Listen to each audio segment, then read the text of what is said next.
Good morning everyone, welcome to online class of Crescent Public School. बेटा, पिछली video में हमने जो भीमराव अंबेडकर जी द्वारा लिखा गया पाठ आरंभ किया, मेरी कल्पना का आदर्श समाज। मेरी कल्पना के आदर्श समाज में उन्होंने किस समाज की कल्पना की है, इसके बारे में उन्होंने कहा है कि वो कहते हैं कि उनके अनुसार जो समाज है वो समाज में स्वतंत्रता होनी चाहिए, समानता होनी चाहिए और भ्रातृत्व भाईचारे की भावना होनी चाहिए। इसके बाद वो कहते हैं कि कोई भी मनुष्य शारीरिक वंश परंपरा के अनुसार समान नहीं होता। सामाजिक उत्तराधिकार, समाज में रहते हुए उसके अधिकार, कर्तव्य और उसके उत्तरदायित्व अलग अलग होते हैं, उसके अनुसार समान नहीं होता। और मनुष्य के अपने प्रयत्न, कोई भी काम करने के लिए जो मनुष्य के प्रयत्न होते हैं वो सभी पुरुष के समान नहीं होते। कोई उसको बहुत ज़्यादा रुचि से करता है, कोई उसको टाइम पास के लिए करता है, कोई उसको फालतू में करता है। तो हर किसी जो जितने एफर्ट्स डालता है उसके अनुसार ही वो सफल होता है। ये हमने किया। आज जो इसका बचा हुआ पार्ट है वो मैं आपको करवाने जा रही हूँ, जिसमें वो कहते हैं कि व्यक्ति विशेष के दृष्टिकोण से असमान प्रयत्न के कारण असमान व्यवहार को अनुचित नहीं कहा सकता। कि अगर एक व्यक्ति के दृष्टिकोण से हम सोचें तो अगर एक व्यक्ति असमान प्रयत्न करता है और असमान व्यवहार उसका है तो हम उसको अनुचित नहीं कह सकते। साथ ही प्रत्येक व्यक्ति को अपनी क्षमता का विकास करने का पूरा प्रोत्साहन देना सर्वथा उचित है। कि उसको अपनी क्षमता का पूरा प्रोत्साहन देना कि जो काम कर रहा है पूरी सक्षमता से कर रहा है तो वो उचित है। परंतु यदि मनुष्य प्रथम दो बातों में असमान है तो क्या इस आधार पर उसके साथ भिन्न व्यवहार उचित है? कि अगर वो असमान प्रयत्न करता है, असमान व्यवहार करता है, हम उसके साथ अलग व्यवहार करें तो उचित है? उत्तम व्यवहार के हक की प्रतियोगिता में वे लोग निश्चय ही बाजी मार ले जाएंगे जिन्हें उत्तम कुल, शिक्षा, पारिवारिक ख्याति तथा प्रसिद्धि, पैतृक संपदा, व्यवसायिक प्रतिष्ठा का लाभ प्राप्त हो।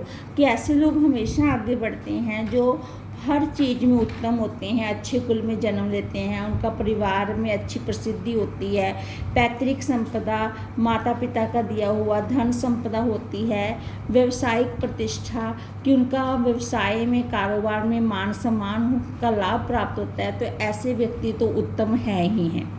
इस प्रकार पूर्ण सुविधा संपन्नों को ही उत्तम व्यवहार का हकदार माना जाना वास्तव में निष्पक्ष निर्णय नहीं कर सकता। कि जिसके पास पूर्ण सुविधाएं हैं और वो उत्तम व्यवहार का हकदार है तो ये गलत नहीं है। वो कहते कि ये सही है, क्योंकि यह सुविधाओं संपन्न के पक्ष में निर्णय देना होगा।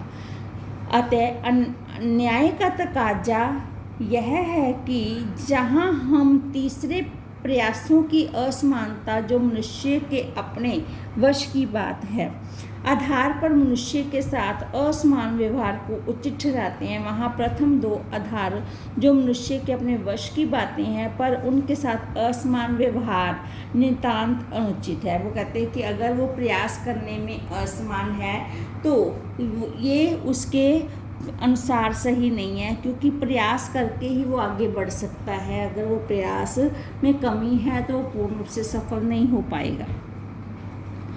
तो और हमें ऐसे व्यक्तियों के साथ यथासंभव समान व्यवहार करना चाहिए।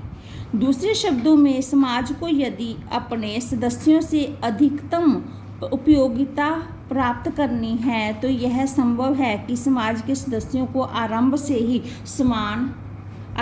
ही समान अवसर और समान व्यवहार उपलब्ध करवाए जाएं। वो कहते हैं कि अगर हमें समानता लानी है तो समाज में अधिकतम उपयोगिता वाली बात है कि उन्हें समान अवसर दिए जाएं और समान व्यवहार उपलब्ध करवाए जाएं। समता का औचित्य नहीं यहीं पर समाप्त नहीं होता, इसका और भी आधार उपलब्ध है।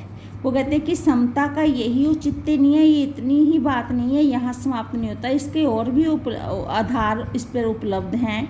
एक राजनीतिज्ञ पुरुष का बहुत बड़ी जनसंख्या से पाला पड़ता है। अपनी जनता के व्यवहार करते समय राजनीतिज्ञ के पास न तो इतना समय होता है और न प्रत्येक के विषय में इतनी जानकारी ही होती है जिससे वह सबकी अलग अलग आवश्यकताओं और क्षमताओं के आधार पर वांछित व्यवहार अलग अलग कर सके।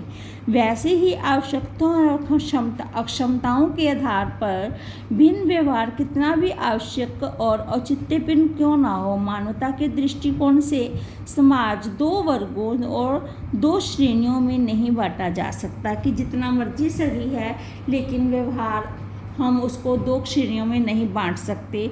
ऐसी स्थिति में राजनीतिज्ञ को अपने व्यवहार में एक व्यवहार्य सिद्धांत की आवश्यकता रहती है और वह व्यवहार्य सिद्धांत यही होता है कि सब मनुष्यों के साथ समान व्यवहार किया जाए। राजनीतिज्ञ यह व्यवहार इसलिए नहीं करता कि सब लोग समान होते हैं, बल्कि इसलिए कि वर्गीकरण तथा श्रेणीकरण संभव होगा। वो कहते हैं कि राजनीतिज्ञ किसी को जानता नहीं है, वो सबके साथ समान व्यवहार करता है, तो इसका ये नहीं कि वो सबको समान समझता है। इसका ये कारण है कि सब लोग समान होते हुए भी वर्गीकरण और श्रेणीकरण संभव होगा कि अगर वो सबको समान करेगा, समझेगा, तो वो वर्गीकरण और श्रेणीकरण को संभव कर पाएगा, अन्यथा ऐसा काम वो कर ही नहीं पाएगा। इस प्रकार समता यद्यपि काल्पनिक जगत की वस्तु है, समता में कल्पना की बात है कि हम सोचते हैं कि सभी समान हैं, फिर भी राजनीतिज्ञ को सभी परिस्थितियों की दृष्टि में रखते हुए उसके लिए मार्ग ही रहता है, क्योंकि यही व्यवहारिक है और यही उसके व्यवहार की एकमात्र कसौटी है कि वो मानता है कि ये काल्पनिक है, इसको पूरी तरह से वो प्रयोग नहीं कर सकता, लेकिन फिर भी उसकी सभी परिस्थितियों को ध्यान में रखते हुए वो यही मार्ग अपनाता है, क्योंकि यही मार्ग उस समय व्यवहारिक होता है और यही एकमात्र कसौटी होती है कि जिसके आधार पर वो अपना कार्य सक्षम कर सके।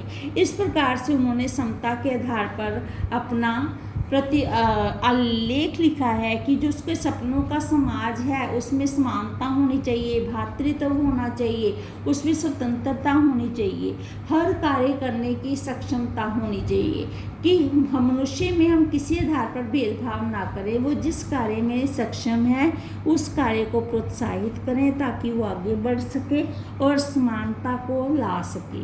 इस प्रकार से ये इस पाठ के जरिए हमने भीमराव अंबेडकर जी द्वारा लिखे गए विचारों को पढ़ा कि वो किस प्रकार समाज में एकता, स्वतंत्रता और समानता का सपना देखते थे और जिसे कुछ हद तक आज स्वीकार किया जा चुका है, जिसको आज हम देख रहे हैं। तो आगे हम इसके प्रश्न करेंगे। आशा है आपको समझ आया होगा। धन्यवाद।